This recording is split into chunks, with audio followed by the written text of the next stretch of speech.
5 years ago, beneath the cold and watchful gaze of the moon, the Alpha returned to his village.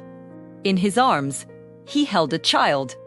Alpha Jack stood before his pack, his hair as black as a moonless night, his voice as cold as the snow beneath their feet. The child he carried was different. Her hair was white, like the full moon itself, soft, and glowing even in the dark. She was the heir of the White Moon Pack, but Alpha Jack did not end her life.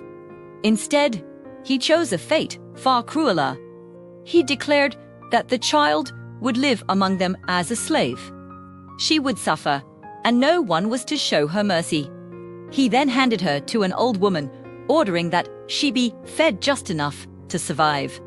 That night, the child's destiny was sealed. 5 winters passed. The baby grew into a small, fragile girl.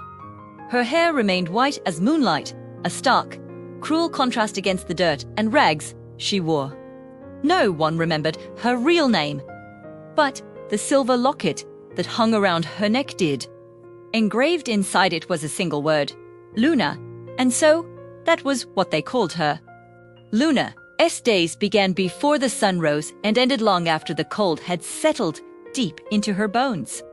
She swept the frozen ground with hands that often bled. She washed clothes in icy water until her fingers went numb and blue. She carried burdens far too heavy for her small body. When she was shouted at, she would simply bow her head. When she was struck, she would apologize. She never once asked why this was her life.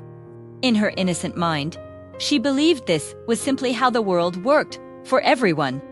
One winter morning, the old woman's shrill screams tore Luna from her sleep. Buckets were shoved into her small arms. Water for the cows. Water for the kitchen. Luna nodded quickly, whispering a soft thank you, afraid that even a moment of silence might be mistaken for disobedience. She stepped outside into the biting snow, her breath shaking in the cold air, the buckets already heavy in her hands. But they were waiting for her. 56 boys, ranging from young children to those on the verge of manhood, blocked her path through the village. Luna stopped immediately. She lowered her head and tightened her grip on the heavy buckets. She was used to them, but the fear still curled in her chest, a familiar and unwelcome guest. Especially when Tom stepped forward. He was the oldest. His hair was gray, his eyes sharp and cruel. The other boys always followed his lead without question. Behind them stood Cobby with ashy brown hair and an unreadable expression. He never hit Luna, but he never defended her either. He simply ignored her completely.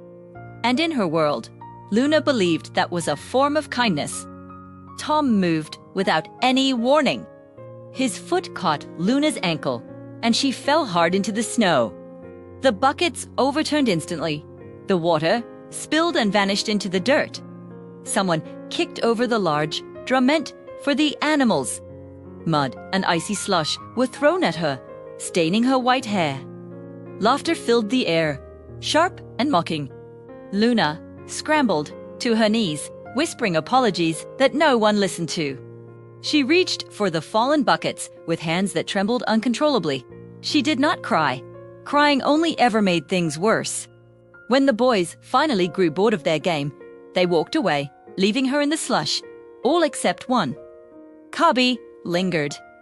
He stepped close and whispered softly, his words final, crushing blow that she deserved it. Luna nodded. She believed him. Bleeding from her knees and her forehead, Luna stood up again. She always did. She refilled the water, in silence, her arms trembling with the effort. Her moon-white hair now dull and matted against the grey sky. She believed that if she just tried harder, if she could just be better, she might one day stop being a problem for everyone. When Luna finally returned, the old woman was waiting. She didn't ask what had happened. She simply dragged Luna into the basement and struck her with a whip. The pain burned, sharp and relentless with each lash. The old woman shouted that Luna would receive no food for 2 days. When Luna began to cry, the blows only grew worse The woman leaned close, her voice a venomous hiss, and warned her that crying was a form of disobedience. Luna tried to stop. She tried so hard to be good. Eventually, her small body couldn't take any more. Luna collapsed onto the cold stone floor, her tears slowing, her breath becoming shallow. She fainted quietly, without a sound. Her moon-white hair spread around her like spilled light in a place that had none. And above her, unseen and forgotten, the white moon watched in silence.